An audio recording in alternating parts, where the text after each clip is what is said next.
حضرت علی رضی اللہ تعالی عنہ نے فرمایا کہ اگر زندگی میں دکھ نہ ہوتے تو میں اپنے رب کے ساتھ دعا کا رشتہ کیسے نبھاتا۔ دوستی اور محبت ان سے کرو جو نبھانا جانتے ہوں، نفرت ان سے کرو جو بھلانا جانتے ہوں، اور غصہ ان سے کرو جو منانا جانتے ہوں۔ کبھی بھی کامیابی کو دماغ میں اور ناکامی کو دل میں جگہ نہ دینا، کیونکہ کامیابی دماغ میں تکبر اور ناکامی دل میں مایوسی پیدا کرتی ہے۔ تم کسی کے ساتھ بھلائی کرو، تمہیں اس کا بدلہ برائی کی صورت میں ملے تو سمجھ لو کہ تمہاری نیکی قبول ہو گئی ہے۔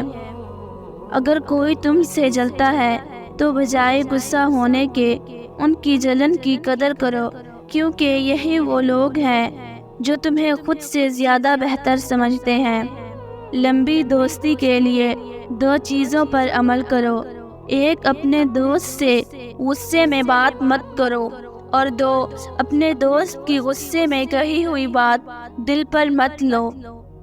عبادت ایسی کرو جس سے روح کو مزہ آئے، کیونکہ جو عبادت دنیا میں مزہ نہ دے وہ آخرت میں کیا جزا دے گی۔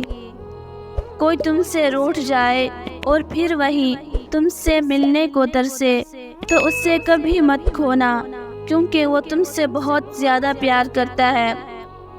غریبوں کے ساتھ بیٹھا کرو تاکہ تم شکر گزار بنو۔ جو شخص تم پر غصہ کرے مگر پھر بھی تعلق ختم نہ کرے، وہ برے وقت میں تمہارا سچا ساتھی ہے۔ انسان کی اصل اس کی عقل ہے، اور اس کی عقل اس کا دین ہے۔ 100 دوستوں سے وہ ایک دشمن اچھا ہے جو دل میں نفرت تو رکھتا ہے لیکن منافقت نہیں۔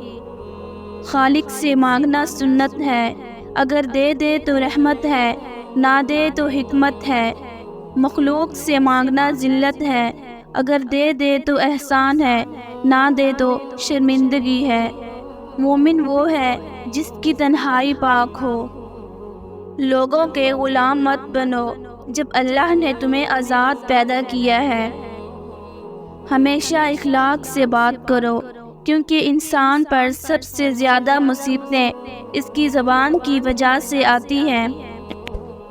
زندگی جینے کے 2 ہی راستے ہیں، بھول جاؤ انہیں جن کو معاف نہیں کر سکتے، اور معاف کر دو انہیں جن کو بھول نہیں سکتے۔